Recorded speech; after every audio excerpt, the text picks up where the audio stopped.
ہاں یہی مسجد اقصی ہے جہاں موسیٰ علیہ السلام کی قبر ہے. ہاں یہی مسجد اقصی ہے جہاں بیت اللحم ہے, حضرت عیسیٰ کی پیدائش ہے. ہاں یہی مسجد اقصی ہے جس جگہ حضرت مریم کو اللہ تعالیٰ بن موسمی پھل دیا کرتے تھے. ان سے خالو پوچھتے ان لگی ہاضا, کہاں سے آئے؟ کمرہ تو بند تھا, باہر سے تالا لگا ہوا تھا. وہ کہتی تھی قالت ہی ہوا من عند اللہ, یہ رب نے مجھے بڑا راست عطا کیے ہیں. ہاں یہ وہی جگہ تھی ایہم یکفل مریم کا, جہاں قلم کا جہاں مقابلہ ہوا تھا. ہاں یہی مسجد اقصی ہے جہاں حضور گئے تھے امامت انبیاء کے لیے. ہاں یہی مسجد اقصی ہے جس جگہ نماز پڑھی گئی تھی انبیاء کی امامت کی, جہاں امام بھی نبی ہو, مقتدی بھی نبی ہو. فیصل آباد کے غیوروں, اس دھرتی پہ اور کوئی جگہ نہیں ہے جہاں اس سے افضل نماز پڑھی گئی ہو. اس سے افضل نماز کا ثواب اگرچہ بیت اللہ میں ہے, لیکن اس کے باوجود بھی جو افضل نماز پڑھی گئی وہ بیت المقدس میں پڑھی گئی تھی.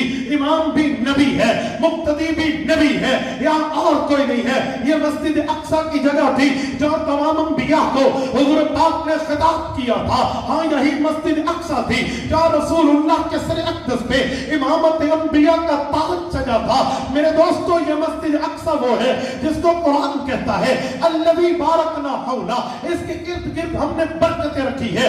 جس جگہ کی برکت کا ذکر اللہ کا قرآن کرے, اللہ کے قرآن کی وحی بتائے, اس جگہ کے بابرکت ہونے میں کسی کو شک نہیں ہو سکتا. لیکن آج اس جگہ پہ جو اہل اسلام کی ملکیت ہے, وہ جگہ جو یہود و نصارہ نے اپنے ہاتھوں سے عمر فاروق کو دیے تھے, بغیر جنگ کے دیے, بغیر نیزے کے دیے, بغیر تلوار کے دیے, بغیر لڑائی کے دی تھے, اور کہا تھا جی ہماری کتابیں تورات بتاتی ہے, ہماری کتابوں میں انجیل بتاتی ہے جو آخری نبی کا خلیفہ آئے گا, خطاب کا بیٹا عمر ہوگا, کپڑوں پہ 17 پیوند لگے ہوں گے, وہ اس وقت مہار اونٹنے کی پکڑ کے پیدل چلے گا. وہ تورات والوں, وہ انجیل والوں, اس سے لڑنا نہیں, وہ اللہ کا نمائندہ اس دھرتی پہ خلافت والا ہوگا بغیر جنگ کے, وداؤٹ فائٹنگ. اپنے پورے مسجد اقصی کی چابیاں اس کے حوالے کر دینا, یہ وہ جگہ ہے جو ان لوگوں کو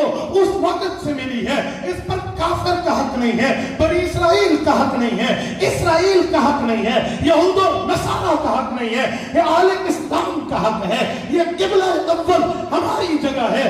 آج اس جگہ کی ڈیفنس کے لیے فلسطینیوں نے اپنے بچے پیش کیے ہیں, بچیاں پیش کی ہیں, اپنا خون پیش کیا ہے, اولاد پیش کی ہے, ازواج پیش کی ہے, عزت و نموز پیش کیا ہے, صرف اس کے لیے کہ وہ پوری دنیا کے 2 ارب مسلمانوں کی امانت کی حفاظت کر سکے, پورے مسلمانوں کی امانت کا تحفظ کر سکے. انہوں نے یہ کام اپنے لیے نہیں کیا. یہ علاقائی بھڈا نہیں ہے, علاقائی رولا نہیں ہے, علاقائی فساد نہیں ہے, ایریا وائز مسئلہ نہیں ہے. یہ ملت اسلامیہ کا مسئلہ ہے, اہل اسلام کا مسئلہ ہے, من حیث القوم مسلمان کا مسئلہ ہے. وہ ہماری جنگ لڑ رہے ہیں. اب حق تو تھا کہ مسلمان حکمران غیرت کرتے, حمیت رکھتے, اپنی سرحدات کو کھول کے اپنی اسلامی فوجیں اس کے تحفظ کے لیے اتارتے, پر انہوں نے بے غیرتی کی چادر تانی ہوئی ہے. انہیں پرواہ تک نہیں ہے, انہیں اپنے معاملات عزیز ہیں. اب آپ اور ہم وہاں جا نہیں سکتے. ہمارے لیے سرحدات کی پابندی ہے, ویزاز کی پابندی ہے. ویزا لے کر بھی جائیں تو ہم وداؤٹ ویپن جائیں گے, ایک سوئی بھی لے کر نہیں جا سکتے. تو پھر ہمارے لیے 3 ذمہ داریاں بنتی ہیں. نمبر 1, ہم media, social media, print media, electronic media کے ذریعے اپنی آواز بلند کریں. ان حکمرانوں تک جنہوں نے اپنے پاس فوجیں رکھی ہے, ایٹم بم رکھے ہیں, باقی راکٹر رکھے ہیں, ان تک آواز پہنچائیں تاکہ انہیں بھی غیرت ہو, یہ وہاں جائیں.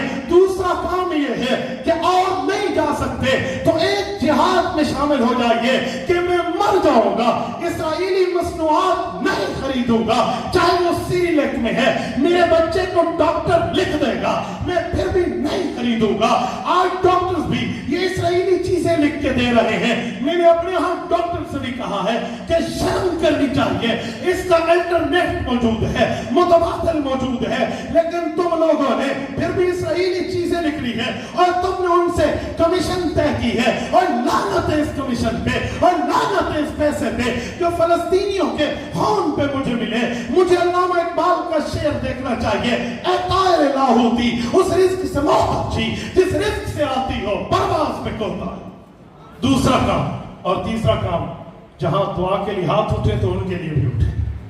تو یہ تین کام ہمیں کرنے چاہیے. کریں گے؟ کتنے بیٹھے کریں گے؟ ایک جملہ کہتا ہوں سنو. پہلے میں کہتا تھا وہ ہمارا فرض کفایہ ادا کر رہے ہیں, اب فرض کفایہ کی بات نہیں ہے, اب فرض عین کی بات. اس وقت تمام مسالک بریلوی دیوبندی اہل حدیث نے مل کر مشترکہ طور پہ جہاد کی فرضیت عینیہ کا اعلان کیا ہے. لوگ کہتے ہیں مولوی کچھے نہیں ہوتے, مولوی کچھے نہیں ہوتے. آؤ قائد ملت اسلامیہ, امام انقلاب حضرت مولانا فضل الرحمان حافظ الرحمان کی سرپرستی میں تمام مسالک اکٹھے ہیں. انہیں کنونشن سینٹر فیصل آباد میں تینوں مسالک کے تینوں ریپرزینٹ کرنے والے اکابر چوٹی کے بڑوں نے جہاد کے فتوے کی بات کی ہے, ایک ہونے کی بات کی ہے. تو اس پر اصل تو اسلامک فوجوں کو جانا چاہیے, لیکن ہم جا نہیں سکتے. یا تو یہ سرحدات کھولتے اور پھر ہمارا یہاں بیٹھنا بھی حرام ہو جاتا. لیکن یہاں پر مسلمانوں کے اتفاق سے فتویٰ آیا. 84 سال کے بوڑھے شیخ الاسلام مفتی تقی عثمانی نے ہاتھ میں لاٹھی پکڑ کے فتویٰ دیا تو یہودیت کے ایجنٹ بولنے لگے. یہودیت کے ایجنٹوں کے پیٹ میں مروڑ اٹھنے لگی. کوئی وہ اٹھا جو 2 نمبرہ ایک پولیس کے سائرن کے اوپر یوں دوڑتا ہے جیسے کھوتا اپنے گھاس کاٹنے کے لیے جاتا ہے, جسے پولیس کا خوف ہو, جسے پولیس کا ڈر ہو, اور اللہ کے ڈر کے علاوہ کسی اور کا ڈر جو سینے میں رکھے, اور جسے اپنی جماعت ایجنٹ کہہ دے, جسے اپنے بھی 2 نمبرہ کہہ دے, وہ اٹھ کے مولانا تقی عثمانی کے بارے میں بات کر رہا ہے کہ جی مجھے مولویوں کے پاسپورٹ دو, میں ویزے لگاتا ہوں, اور ہمارے صحافی عمار نے تمہیں 5000 ویزوں کی آفر کر دی ہے, اور جرت تم میں تھی, ماں کا دودھ پیا ہے بوتل کا نہیں پیا تو اس کا چیلنج قبول کر لینا. لیکن شرم اور حیا نہیں ہے. وہ ایک اور اٹھا ہمارے خیبر پختونخوا کا نام کا شیر کام کا گیدڑ, 2 نمبرہ کرپشن کے نام پہ ججز سے نکلنے والا مربت, وہ کہتے ہیں مفتی صاحب کا نام بگاڑ کے, اور یہ مفتی صاحب BMW پہ بیٹھتا ہے, اور اس BMW کو عزت ملی ہے مفتی تقی عثمانی کے پاؤں کی. بات کرتے ہو رشیا والوں نے سونے کے ساتھ تولا شیخ الاسلام.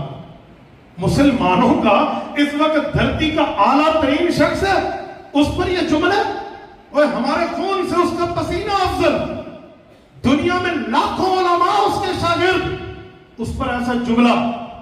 اس کی ایک ہی وجہ ہے, صرف ایک ہی وجہ ہے کہ ان کے دل میں علماء کا بغض ہے. انشاءاللہ تعالیٰ اس بغض میں مزید اضافہ بڑھایا جائے گا اگر تم نے شرم اور حیا سے توبہ نہ کی. ایسا مسئلہ نہیں ہے. اور پھر مولوی کے پاس کہاں سے آ گئی